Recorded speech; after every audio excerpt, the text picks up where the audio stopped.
नमस्कार, मैं राजेश और आप देख रहे हैं 365। लोकसभा चुनाव के बाद झारखंड की जनता से अपार जनसमर्थन मिलने के बाद 3.5 लाख वोट ला करके राजनीतिक गलियारों में हलचल बढ़ा दिया है। आज जयराम महतो गदगद हैं और अपने हौसलों से लबरेज मोराबादी मैदान के ऑक्सीजन पार्क में जनता को संबोधित करने पहुंचे हुए थे और उन्होंने धन्यवाद देने का काम किया। उन्होंने कहा कि जिस तरीके से लगातार हमारे जनसमर्थन बढ़ रहे हैं और लोगों का प्यार हमारे साथ मिल रहा है, उससे हमने सोचा था कि भारत की संसद में जाकर के हम झारखंड की आवाज को बुलंद करेंगे, लेकिन खैर कोई बात नहीं है, हम वहां तक नहीं पहुंच पाए। लेकिन विधानसभा चुनाव में जनता के समर्थन जिस तरीके से हमें प्राप्त है वो लगातार हमारे पास रहेगा और हम विधानसभा में पहुंचेंगे और जनता की आवाज को बुलंद करेंगे।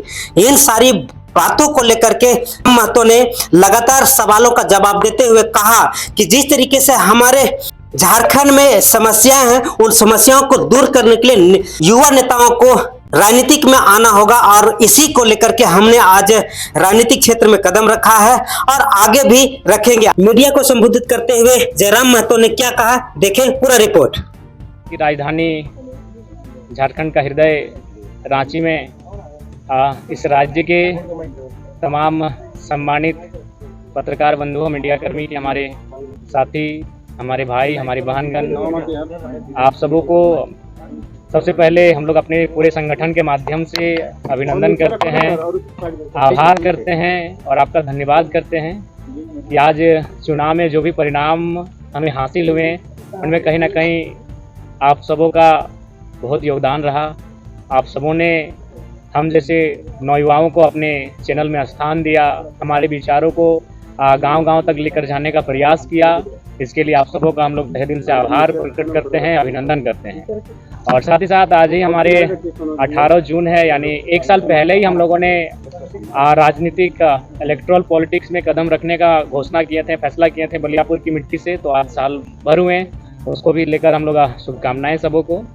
और साथ ही साथ झारखंड के तमाम मतदाताओं को आभार करते हैं जिन्होंने हमें पहले चुनाव में फर्स्ट अटैम्प्ट में एज ए हमारे सभी प्रत्याशी निर्दलीय लड़े और उनको लगभग 8.5 लाख के आसपास मत प्राप्त हुए। इसके लिए पूरे झारखंड के जनमानस का आभार व्यक्त करते हैं। और साथ ही साथ हम गिरिडीह से उन तमाम पोस्टल बैलेट के माध्यम से मत देने वाले तमाम मतगणना कर्मियों का आभार प्रकट करते हैं, क्योंकि वहाँ मैक्सिमम जो होते हैं वो मैक्सिमम ही सबके सब एजुकेटेड लोग होते हैं, सब सरकारी नौकरी, अर्ध सरकारी नौकरी को करने वाले लोग होते हैं। और उन्होंने सबसे ज़्यादा मत मेरे पक्ष में किया है, लगभग 5000 मत मुझे मिले 10,000 में।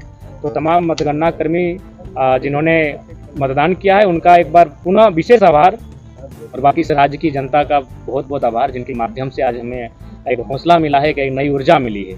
और साथ ही साथ हम लोग आशा करते हैं, उम्मीद करते हैं कि जिस उम्मीद के साथ राज्य के जनमानस, राज्य की जनता हम लोग पर आस जता रही है, उस पर हम लोग खरा उतरने के लिए आगामी विधानसभा के चुनाव में मजबूती के साथ शिरकत करेंगे।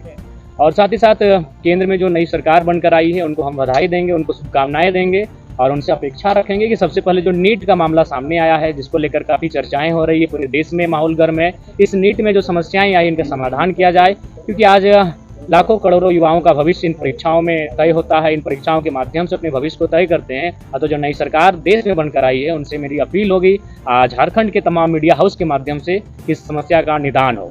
और कार्य डेमोक्रेसी का स्कूल में भी शामिल होना था और चुनाव संबंधित इलेक्शन कमीशन से जानकारियों को भी लेना था। तो हमें लगता है 15 से 25 दिनों के दरमियान हमारे पार्टी का सिंबल भी अलॉटमेंट होने की संभावना बन जाएगी और पार्टी को रजिस्ट्रेशन नंबर भी अलॉटमेंट हो जाएगा। तो पहले इंडियन स्कूल ऑफ डेमोक्रेसी, उसके बाद JNU, जी इस तरह के व्याख्यान का क्या अर्थ है कि जयराम राष्ट्रीय परिदृश्य में अपनी पहचान और शनाख्त को बनाना चाहते हैं? देखिए, मेरा उद्देश्य ये रहा कि जिन मंचों में मुझे अवसर मिला, मैंने वहाँ झारखंड की, मैंने तो आशा किया था कि संसद में झारखंड के विषयों को रखा जाएगा, लेकिन अगर संसद में जाने से हम चूक गए तो कम से कम उन संस्थानों तक हमारे विषय जाने चाहिए जहाँ देश और राज्य के तमाम मुद्दों पर विचार और विमर्श किया जाता है। तो उस उद्देश्य के साथ मैंने उन आमंत्रण को स्वीकार किया, चाहे इंडियन स्कूल ऑफ डेमोक्रेसी का मामला हो या फिर JNU का मामला हो।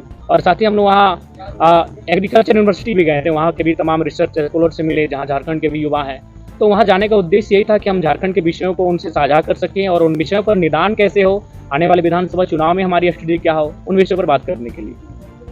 विधानसभा चुनाव आप लड़ और इन्हीं शुभकामनाओं के साथ मैं झारखंड के आने वाले विधानसभा चुनाव के लिए तमाम राज्यवासियों को संदेश देना चाहता हूं कि इस बार ऐसे युवाओं का चयन करें जो राज्य के हित के साथ लड़ाई जो चली आ रही है उसको विराम लगाते हुए एक बेहतर नीति बनाई जा सके। आपकी सवाल। तो आप लोग विधानसभा में क्या रणनीति है आप लोग चुनाव लड़ने का? देखिए, विधानसभा के चुनाव हम लोग प्रयास करेंगे कि बहुमत की सीटों पे लड़े, यानी मान के चलिए हम लोग 8 लोकसभा की सीटों पे चुनाव लड़े थे, तो 8 × 6 = 48, शायद चतरा और हजारीबाग में 5-5 यानी 40 सीटें तो हमारे अंदर आ ही रही हैं।